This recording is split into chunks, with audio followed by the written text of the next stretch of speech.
In Genesis 19, we witness the dramatic account of God's judgment on the cities of Sodom and Gomorrah and the rescue of Lot and his family. The chapter begins with two angels visiting Lot in Sodom, where they experience the rampant wickedness of the city firsthand.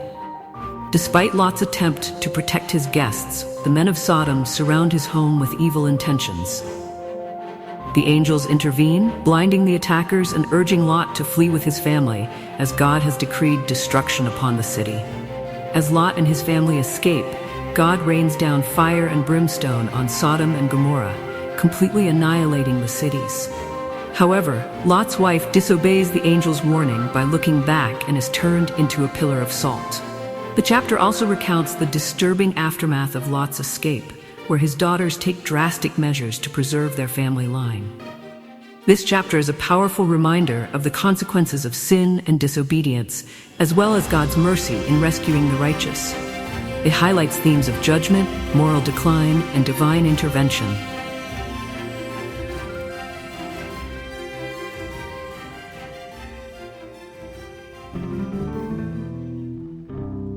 Two angels came to Sodom in the evening, and Lot was sitting at the gate of the city. When he saw them, he got up to meet them and bowed down with his face to the ground. Lot said, "My lords, please come to your servant's house, spend the night, and wash your feet. Then you can rise early and go on your way." But they said, "No, we'll spend the night in the street." Lot insisted strongly, so they went with him and entered his house. He prepared a feast, baking unleavened bread, and they ate. Before they went to bed, all the men of Sodom, both young and old, surrounded the house. They called to Lot, "Where are the men who came to you tonight?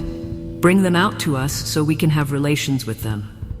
Lot went outside and shut the door behind him and said, "Please, my brothers, don't do this wicked thing. Look, I have two daughters who haven't known a man. Let me bring them out to you, and you can do whatever you like with them. But don't do anything to these men, for they have come under the protection of my roof." They replied, "Get out of the way. You're an outsider, and now you want to play the judge? We'll treat you worse than them." They pressed against Lot and moved forward to break the door down. But the men, angels inside, reached out, pulled Lot back into the house, and shut the door.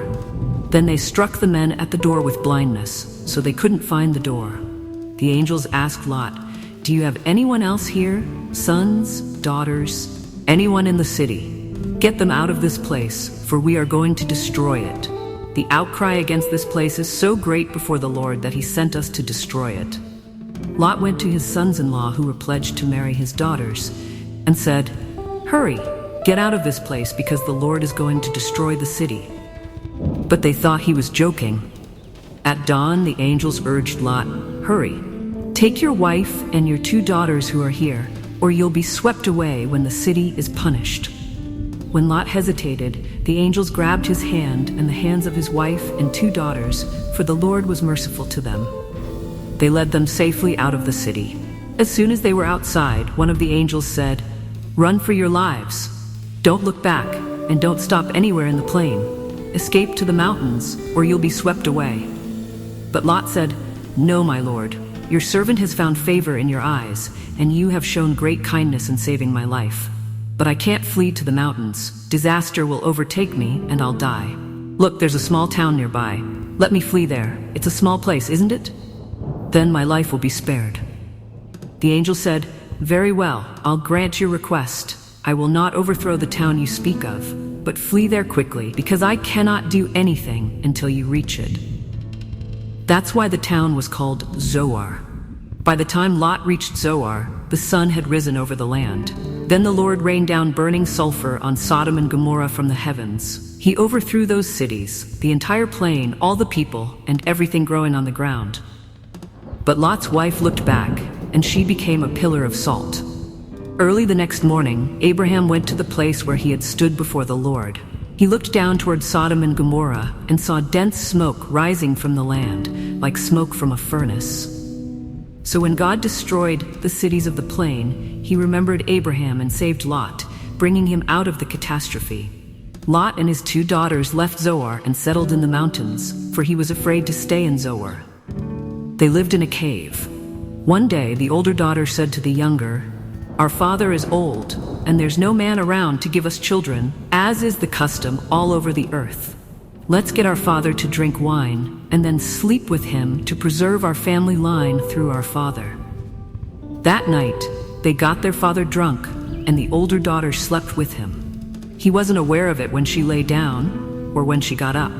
The next day, the older daughter said to the younger, "Last night I slept with my father. Let's get him drunk again tonight, and you go in and sleep with him so we can preserve our family line." So they got their father drunk again, and the younger daughter slept with him. Again, he was not aware of it. Both of Lot's daughters became pregnant by their father. The older daughter had a son and named him Moab. He is the father of the Moabites today. The younger daughter also had a son, and she named him Ben-Ammi. He is the father of the Ammonites today. Thanks for watching. If you enjoyed this video, consider subscribing to the channel to stay updated with more Bible narrations. You may also explore our full playlist of Genesis to follow the journey from the beginning. Stay tuned for our next chapter, Genesis 20, where we dive into Abraham's encounter with King Abimelech and the challenges that arise. Don't miss it.